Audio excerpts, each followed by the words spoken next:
Hi everyone, and welcome to today's lesson. Today we're going to have a chat about describing your feelings in English, whether you're absolutely over the moon or feeling a bit down in the dumps. I've got a whole toolbox of verbs, adjectives, and fun idioms to help you express yourself. So grab a coffee, sit back, and let's get started.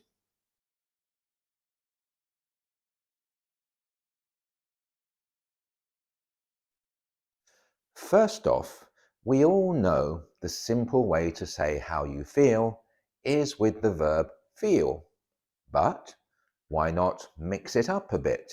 Instead of always saying, I feel happy, you can also say, I sometimes find myself a bit gloomy on rainy days.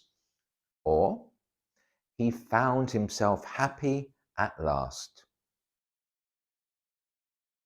Another verb which you can use is the verb to experience. Although perhaps a little formal, it can give your language a more sophisticated tone. You simply follow it with the noun form of the emotion that you are experiencing. I experience joy when I'm at the top of a high mountain. I experienced a surge of relief when I saw him coming towards me. These verbs add variety to your language and help you to avoid repetition. Now, let's boost our vocabulary with some more sophisticated adjectives. Instead of just saying happy or sad, try some of these. If you're really happy, you might say you're elated or thrilled. These are both pretty strong adjectives, and so you should use them carefully. Both of these tend to be used when you have a specific reason to be very happy, i.e., not just a general feeling of happiness.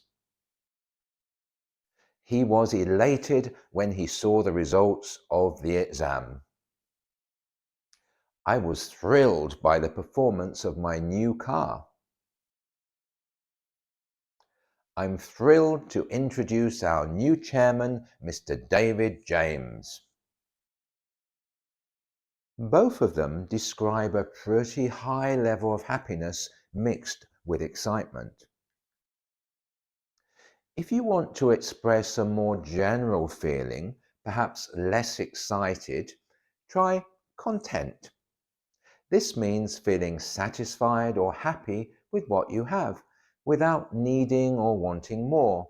It describes a state of peaceful acceptance. She was content with her simple life in the countryside. After a long day, he lay on the couch feeling content.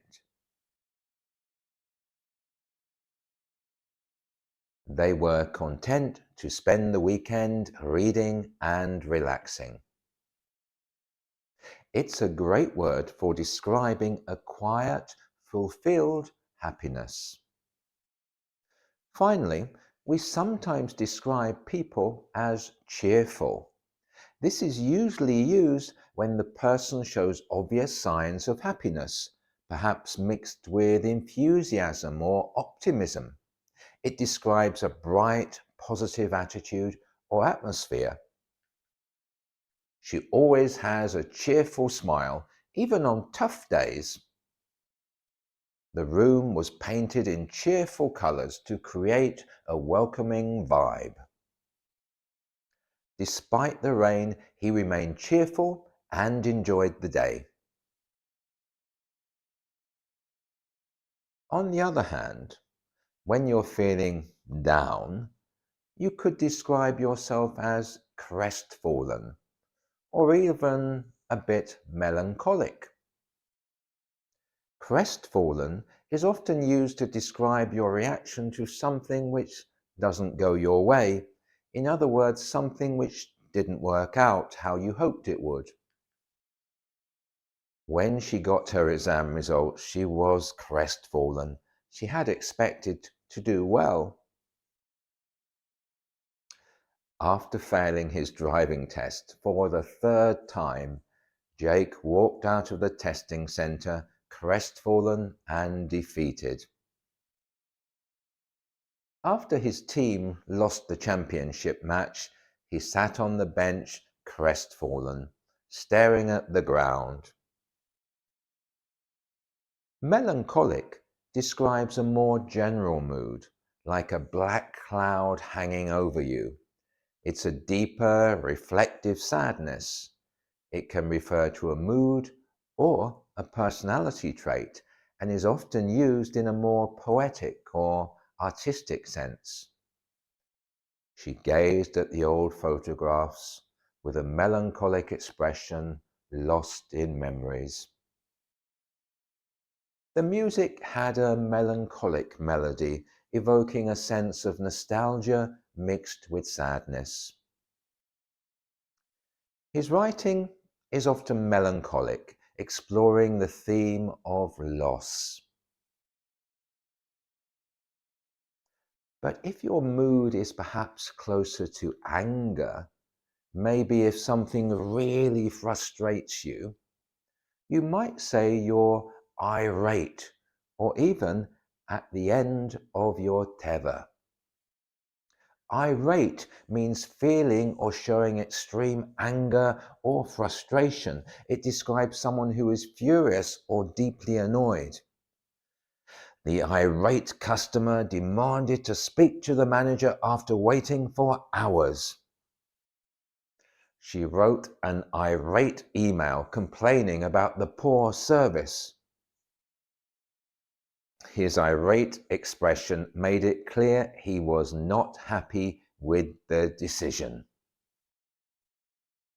It's a strong word for intense anger. At the end of your tether means feeling completely exhausted, frustrated, or out of patience, often due to dealing with a difficult situation for too long. After weeks of sleepless nights with her newborn baby, she was at the end of her tether. He had tried everything to fix the problem, but nothing worked. He was at the end of his tether. The teacher was at the end of her tether after repeatedly asking the students to quiet down. It's a vivid way to describe reaching your limit. These words help paint a clearer picture of your feelings and make your English sound more colourful. One of the joys of speaking English is the wide range of idioms we use to talk about emotions. Here are a few favourites. When you're extremely happy, you might say you're over the moon or on cloud nine. If you're very pleased with something, you can say you're chuffed to bits. She was chuffed to bits with her new car. She absolutely loved it. On the flip side, if the day's not going well, you might admit you're feeling blue or down in the dumps. And here's one you might like. Sometimes, if you're so upset or excited that you have trouble controlling yourself, you could say you're beside yourself. It means being overwhelmed with strong emotions such as anger, excitement, or distress to the point where you feel out of control. She was beside herself with joy when she won the competition. He was beside himself with rage after hearing the unfair decision. It's a vivid way to describe intense emotions. These idioms aren't just fun, they also help your listener understand exactly how you feel. Let's see how we can use these words and idioms in everyday conversations. Imagine you've just received brilliant news at work. I was absolutely over the moon when I heard I'd been promoted. Or maybe you had a tough day. I found myself feeling quite crestfallen after that meeting. I was at the end of my tether. You might also mix in different verbs to add variety. For example, I experienced a surge of excitement when I heard the news. Or, after the disappointing results, I found myself feeling rather down in the dumps. Using these different expressions makes your language more lively and expressive. Let's quickly recap what we covered today. We learned that you don't always have to rely on feel to talk about emotions. You can also say you experience or find yourself in a certain mood. Instead of the plain happy or sad, try using adjectives like elated, thrilled, content, cheerful, crestfallen, or melancholic. And why not sprinkle in some idioms? Say you're over the moon, on cloud nine, chuffed to bits, or even down in the dumps when you're not having a good day. And if your emotions are overwhelming, you might even be beside yourself. Thanks for watching today's lesson. I hope you enjoyed these new expressions and that they help you to express your feelings in a fun but natural way. Keep practicing, and before you know it, you'll be describing your emotions like a pro. Cheerio, and see you next time.